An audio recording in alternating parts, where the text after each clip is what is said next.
World Remit Transfer failed with charge. If your World Remit Transfer failed but you were charged, don't worry. In this tutorial, I'll show you how to fix it. Step 1. Check the transfer status. Log into World Remit and open your transfer history to see the failed transfer. Step 2. Confirm the charge with your bank or card. Check whether the charge is pending or completed. Step 3. Review the failure reason. Look for the reason provided by World Remit for the failure. Step 4. Allow automatic refund time.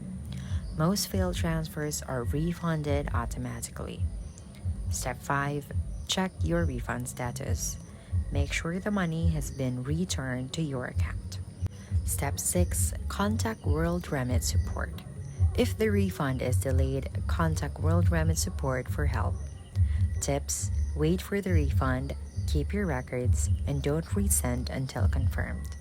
And that's it. You now know how to fix a World Remit transfer that failed but was charged.